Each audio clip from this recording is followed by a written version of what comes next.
Genap 75 tahun menjalin kerjasama, Indonesia dan Rusia menunjukkan hubungan yang kian mesra. Hal itu dibuktikan dengan disepakatinya pembentukan platform investasi Rusia-Indonesia dengan modal 2 miliar euro atau setara 37,7 triliun rupiah.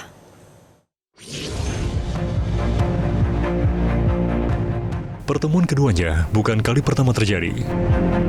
Di bulan Juli tahun 2024, Presiden Prabowo Subianto yang kala itu menjabat sebagai Menteri Pertahanan terbang ke Kremlin untuk bertemu dengan Putin demi menjalin kerjasama di bidang industri militer, ketahanan pangan, hingga beasiswa pendidikan. Dan di tahun ini, jalinan kerjasama itu berlanjut dan kian konkret. Indonesia dan Rusia menyepakati 4 dokumen kerjasama di sejumlah bidang, seperti kerjasama di bidang pendidikan tinggi, transportasi, pengembangan digital dan media massa, serta pembentukan platform investasi antara dan antara bersama Russian Direct Investment Fund dengan modal hingga 2 miliar euro atau setara 37,7 triliun rupiah. Dalam pertemuan ini, Presiden Prabowo dan Presiden Putin juga saling mengapresiasi kontribusi ekonomi kedua negara yang sama-sama tergabung dalam BRICS. Веса и влияния Индонезии в современной глобальной политике и экономике, такой шаг был без сомнения правильным и будет иметь хорошую, высокую добавленную стоимость и для БРИКС, и для всех его механизмов сотрудничества. Подчеркну, что Индонезия является одним из наших ведущих южноазиатских внешнеторговых партнеров. В прошлом году товарооборот прибавил 2,5% и составил 4,3 миллиарда долларов. А за первые 4 месяца текущего года увеличился сразу еще на 40%. Saya juga menyampaikan terima kasih kepada Presiden Putin dan pemerintah Rusia atas dukungan Rusia terhadap keanggotaan penuh Indonesia dalam BRICS. Indonesia dan Rusia memiliki banyak sekali pandangan yang sama. Kami menghormati kedaulatan setiap negara. Kami ingin menyelesaikan semua masalah dengan damai dan kami selalu ingin mengutamakan kolaborasi daripada konflik. Saya berharap bahwa kunjungan ini akan membawa kemajuan yang sangat signifikan bagi hubungan antara kedua negara. Di penghujung pertemuan, Presiden Prabowo Subianto dan Presiden Vladimir Putin saling bertukar cenderamata. Presiden Putin memberi pedang perwira dan buku tulisan Presiden Prabowo berjudul Kepemimpinan Militer yang sudah diterjemahkan dalam bahasa Rusia. Sementara Presiden Prabowo menghadiahi patung miniatur Garuda yang dipahat serta sebilah keris khas Bali. Rencana penguatan kerjasama ekonomi antara Indonesia dan Rusia termasuk dalam bidang investasi, industri gula, pupuk, dan perdagangan daging dinilai sebagai sinyal positif bagi arah pemulihan ekonomi Indonesia. Apa langkah ini juga sebagai penguatan dari strategi memperkuat posisi Indonesia dalam blok ekonomi BRICS. Untuk mengulasnya telah bergabung bersama kami pakar hukum hubungan internasional Profesor Hikmahanto Juwana. Selamat malam, Prof. Selamat malam, Fitri. Baik, Prof. Rusia Indonesia menyepakati pembentukan platform investasi dengan modal 2 miliar euro atau setara 37,7 triliun rupiah ke Danantara. Bagaimana ini akan berdampak pada penguatan hubungan Rusia Indonesia yang sudah terjalin 75 tahun? Yang pasti ini merupakan suatu kepercayaan dari sebuah negara besar, Rusia, kepada kita Indonesia. Dan kita Indonesia tentu pada saat sekarang sedang melakukan berbagai program, berbagai kegiatan untuk kesejahteraan masyarakat, dan kadang kita tidak hanya bisa mengandalkan uang yang ada di dalam negeri, tetapi juga uang yang ada dari luar negeri. Dan ini merupakan salah satu bentuknya. Terus terang ini merupakan kejutan bagi saya karena biasanya kalau misalnya kita Indonesia pergi ke negara seperti Amerika Serikat, mereka akan mengatakan pada saat sekarang Amerika Serikat tidak memiliki uang yang bisa dimanfaatkan oleh kita Indonesia. Nah, ini berbeda. Presiden Putin, pemerintah Rusia melakukan hal yang sangat luar biasa, yang biasanya kita hanya mendapatkan dari Cina mungkin. Nah, jadi ini merupakan sesuatu yang ujungnya nanti adalah memperkuat keanggotaan kita di BRICS. Meskipun kita merupakan negara yang menjalankan politik luar negeri bebas aktif. Namun demikian, kita harus bisa melihat keuntungan-keuntungan dari blok-blok perdagangan atau grouping-grouping yang ada. Kita dengan BRICS, sementara itu kita juga sekarang ini sedang apply untuk menjadi anggota dari OECD yang dimotori oleh negara-negara G7.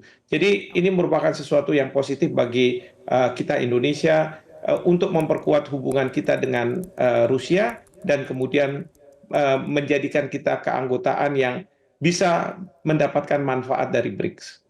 Oke, mengenai BRICS, Putin menyebut Indonesia sebagai salah satu mitra kunci Rusia di kawasan Asia Pasifik. Sementara Presiden Prabowo juga sempat menyatakan terima kasih karena dukungan Rusia untuk Indonesia menjadi anggota penuh BRICS.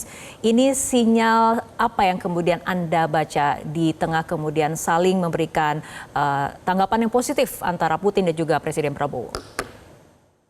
Yang pasti adalah adanya peningkatan hubungan antar kedua negara, khususnya hubungan yang terkait dengan masalah ekonomi. Itu menjadi hal yang sangat penting dan sangat krusial karena BRICS ini dibangun untuk grouping di bidang ekonomi. Yang kedua adalah penguatan ini untuk menunjukkan pada negara-negara Barat yang tergabung dalam OECD bahwa kalau misalnya negara-negara anggota BRICS, walaupun BRICS ini relatif baru, itu bisa memberikan kesejahteraan bagi grouping ini. Nah, oleh karena itu ini juga menjadi pesan kepada negara-negara Barat yang tergabung pada OECD bahwa sekarang dunia memiliki alternatif.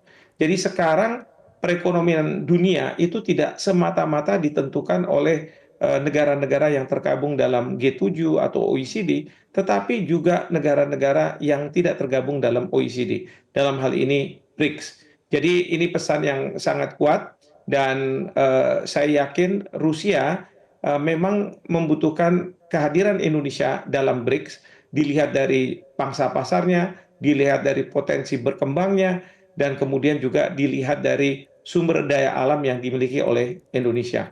Sementara kita juga melihat bahwa Rusia kita butuhkan, Bapak Presiden sudah menyampaikan tidak hanya sekarang kita mendapat bantuan dari Rusia yang signifikan, tetapi pada masa-masa lampau, ya pada waktu kita masih baru merdeka.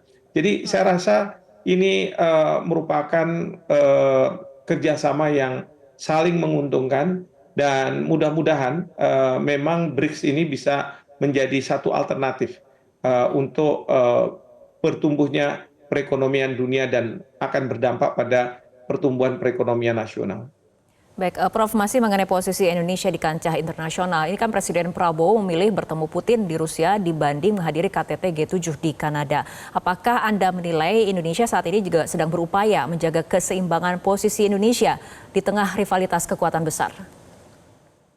Yang pertama adalah kalau secara resmi Bapak Presiden menyampaikan melalui Pak Mensesnek bahwa kunjungan ke Rusia ini karena dari pihak Rusia sudah memberikan undangan. Sementara dari Perdana Menteri Kanada itu baru belakangan. Oleh karena itu, untuk menghormati apa yang disampaikan oleh pemerintah Rusia, Bapak Presiden hadir di dalam satu konferensi yang membahas masalah ekonomi. Yang kedua, saya melihat bahwa ada baiknya juga Bapak Presiden tetap berkunjung ke Rusia, karena apa? Ini dalam rangka memperkuat perekonomian antar negara-negara BRICS gitu ya.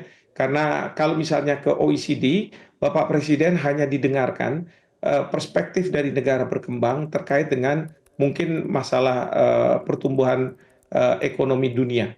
Nah, tetapi di dalam konteks BRICS, maka Bapak Presiden bisa menyampaikan banyak hal dan itu yang kemudian direspon oleh Presiden Putin dan sebaliknya juga apa yang disampaikan oleh Presiden Putin dan mendapatkan respon dari Bapak Presiden.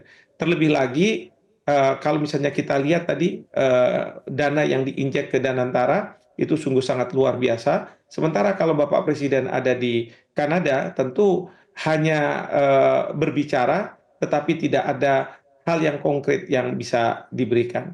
Terakhir saya ingin mengatakan bahwa ini ada baiknya karena dalam situasi geopolitik yang ada sekarang ini, di mana mungkin Amerika Serikat hendak mencari dukungan dari banyak negara, karena dia berada di belakang serangan Israel terhadap Iran, ada baiknya memang Bapak Presiden berada di Rusia. Karena sebagaimana kita mendengar, Presiden Putin justru menjadi orang yang sangat bijak dengan mengatakan bahwa kita ingin berpihak pada perdamaian. Dan politik luar negeri Indonesia yang bebas aktif ini memang kita tidak akan berada di kekuatan mana, tetapi kita akan berpihak pada perdamaian. Jadi dalam konteks keberpihakan kita pada perdamaian, dan itu yang disuarakan juga oleh Presiden Putin, menurut saya sudah sangat tepat Bapak Presiden ada di Rusia. Oke, Prof, kaitannya dengan politik bebas aktif seperti itu, ini kan merupakan prinsip Indonesia, tapi kemudian di tengah adanya kemudian upaya penguatan bersama Rusia, bagaimana Anda menilainya? Menurut saya bagus ya. Begini, kita lihat saja pada waktu adanya perang Ukraina, ya sampai hari ini masih belum terselesaikan, itu banyak negara-negara Eropa di Uni Eropa yang mengembargo Rusia, sehingga Rusia tidak bisa menjual minyak ke negara-negara di Eropa. Nah, tentu dia mencari pasar, dan pasar yang sangat menjanjikan adalah Indonesia, karena kita masih membutuhkan minyak yang sangat besar ya. Sehingga kalau misalnya Rusia bisa menjual ke Indonesia dengan harga yang relatif bersaing, maka ini akan baik, karena dengan demikian pemerintah tidak perlu mengeluarkan terlalu banyak uang untuk mensubsidi setiap minyak yang dikeluarkan untuk rakyat. Nah, ini akan menguntungkan pemerintah. Tapi saya tahu negara-negara yang ada di Eropa, mereka menganggap tindakan Indonesia ini sebagai mungkin tidak bermoral, karena seolah-olah membenarkan tindakan Rusia yang melakukan penyerangan kepada Ukraina. Nah, dalam konteks politik bebas luar negeri yang bebas aktif, kita harus ingat kata-kata berikutnya, yaitu kepentingan harus diabdikan untuk kepentingan nasional, kepentingan negara Indonesia. Jadi dengan alternatif-alternatif yang ada, kita tentu harus mengambil keputusan kita akan berada di mana dan untuk kepentingan nasional. Itu yang menurut saya menjadi hal yang sangat penting. Baik, terima kasih Prof. Hikmahanto Juwana telah berbincang bersama kami malam hari ini dalam Prime Time News. Jelajahi cara baru mendapatkan informasi. Download Metro TV Extend sekarang.